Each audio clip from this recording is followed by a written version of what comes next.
Hi folks, I'm coming live from Miami. It's Alex, your host of ComicTalk. Today we're going to have an interesting take. We're doing what I'm calling favorites. It's a brand new series. As you've noticed, I've had multiple series that are being published by theme. This theme is going to be about favorites. Favorites are really favorite reads. These could be any comic, not necessarily a specific superhero, but largely a comic book that you would find as one of the quintessential versions of the comic that you may think of a series is the best. I've got one that I've had for a very long time, and many times comics are based on nostalgia, and in that nostalgia, the nostalgia is really built on the story. This is one of those moments. Thor, issue 200, is spectacular.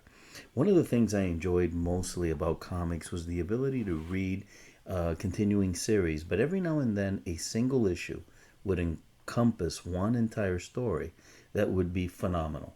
You'd get all of the character special qualities and also some of the action that would occur in the issue would start there and end there. You would not need a subsequent issue.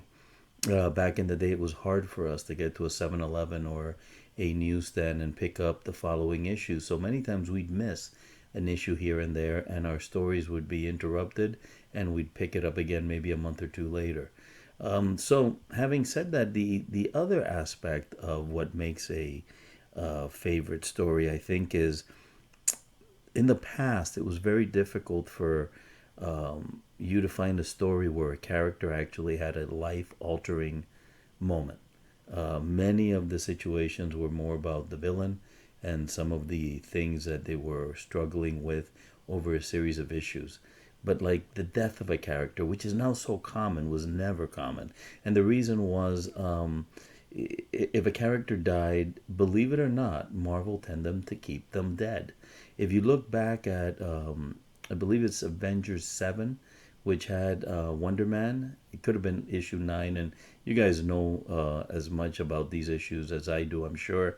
But if you go back and look up Wonder Man, you're going to find that Wonder Man died and stayed dead for a long, long time. So now let's get back to today's favorite. What makes this a favorite? Well, as you saw, it's issue 200. I've gone ahead and taken the Mylars off these so that you can enjoy them better. Issue 200 is the end of everything. This is a story that starts off with the three Grimm sisters see that Thor's about to die. But one of them says that's impossible. And let me tell you why. And that is what happens in Ragnarok, this book. As you all know, Thor's been around forever. This is one of his earlier issues that I have. It's a beautiful copy of issue 89. Issue 89 for Thor really is issue 6 or 7. If you look at the series, Journey into Mystery, one of the characteristics of Thor is he came from a series called Journey into Mystery rather than starting on his own. Many comic book favorites came out of other issues. For example, you found Thor coming out of Journey into Mystery, then you found Spider-Man coming out of Amazing Fantasies, while others ended up in these issues that were combined maybe a couple of heroes. For example, Fantastic Four started off in Fantastic Four, yet the Human Torch and the Thing had a continuing series called Strange Tales. And in Strange Tales, they actually had offbeat stories that would only normally involve the Human Torch and the Thing. So now before we continue, I'm going to do something for you I haven't done before. We're going to go into the actual comic book. We're going to look at the comic, and I'm going to give you some tidbits about it. But because I think it's such a great issue, I'm not going to tell you everything. I'm not going to tell you how it ends.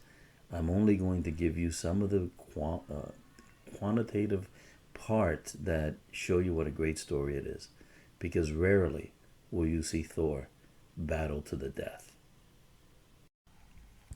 This is the story of Loki raising an army to try to defeat the gods of Asgard. The bridge to Asgard is shattered to prevent it from escaping. Odin mounts his army and goes into Asgard to battle Loki. Loki and Thor are in combat. And released is the serpent of Midgard. This is the one that foretold of Thor's death. In this issue, you see the agony before the god of thunder. You've never seen him like this before. This is one of the things that I love about this issue. He uses his hammer like only Thor can, smashes the very fabric of reality. This destroys everything, including the god of thunder. All of reality is shattered. The heavens and the earth are no more. And again from the brimstone comes the now that we've covered that, as you noticed at the very end of that story, after the god Sothar returns to Earth, you find that what actually occurs is that at the end of everything, Sothar comes back and in Norse mythology recreates the entire planet, recreates the entire universe by forging it and giving it rebirth. That's why you see at the end the two humans walking in a Eden-like paradise of nature. But I won't tell you how the story ends, but it doesn't end there. There's a couple of other things that go on that involve the god Pluto and Thor, which are actually the cornerstones of the story. It's the beginning and the end, and what you saw was the middle. Now, I want to draw your attention to something about Thor and the artwork that this comic book series had. And I'm going to take this out of this bag because I was trying to show it in the bag, but it's just impossible. This, guys, is, I don't know how many of you know this, but this is a piece. Sorry about that, guys. Yeah, that was a phone call. It never ends. Now here, for example, this is a piece of artwork. This kind of artwork is called production art. There's different types of artwork. If you see behind me, you'll see a Greg Land picture right above the image of the character of H.G. Wells in the Time Machine movie. That one up there is from Fantastic Four issue 32. And issue 32 is one of the ones where the zombies, Marvel zombies, came out of. This is when Doctor Doom ripped a portion of reality and issued the portal between the worlds and unleashed the Marvel zombies. That piece is a piece of original art drawn by hand, drawn by Greg Land. If you look at these that are here, those two are actually just like this. They're called production art. And production art is really a series of translucent pages that provide the printer the ability to run these through and create the comic book. So first you get the big one, like this one, right there. And then those are transferred to these translucent slides. And these are the ones that are actually fed into the machine. And these are the ones that add the color to the original art. As you can see, these up here don't have any color. So anyway, having said that, Thor 200, going back to that, is a beautiful, beautiful issue. If you've never read it, I really recommend you getting it. I think it's undervalued right now. You could probably pick up a good 6.0, similar to this one that I have here. This should be probably a 7.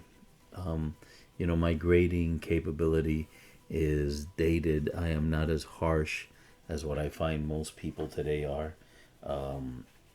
In our era, the era of the 80s and 70s, we realized it was so difficult to find good quality comics from the past that we settled for a 6.0, 7.0, and 8.0.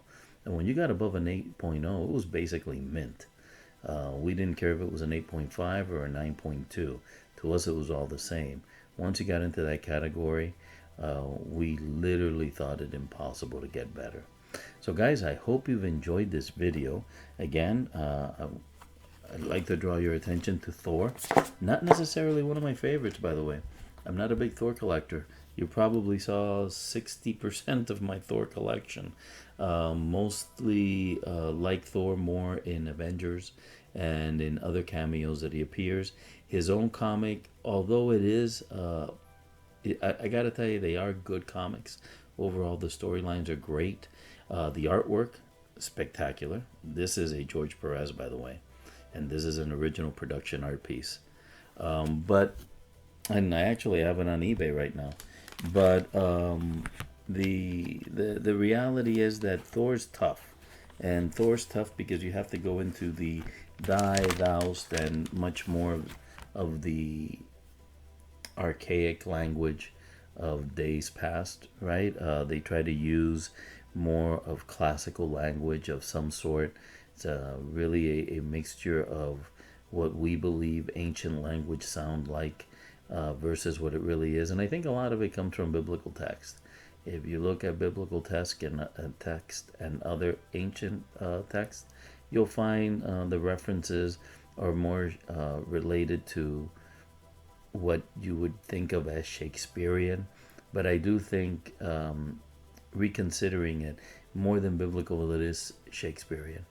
Anyway, guys, I really hope you enjoyed this, and I'll be covering more favorites. But I think my next segment, and I think it's one you're going to love, is going to be about Golden Age.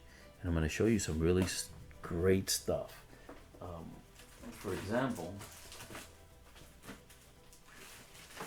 some of you may have heard of this series, Marvel Comics. This is a qualified Marvel comic because I think there's a staple removed, which is absurd. I mean, this thing is gorgeous. Look at that. Look at this issue, and tell me that's a 3.5 because there's a staple removed. I mean, look at the back. Guys, seriously, if you've been collecting as long as I have, and yeah, there's some staining here. This to you from what year? 1943. This is as good as gold. Thanks, guys. Look forward to seeing you again and hope you've enjoyed this. Remember, Thor 200, excellent read. One last note. If you want to get a hold of me, you want to reach out to me, and some of you have, and I tried to give a little bit more details than in the earlier videos because I was asked to go into deeper information on the character, the story, and such.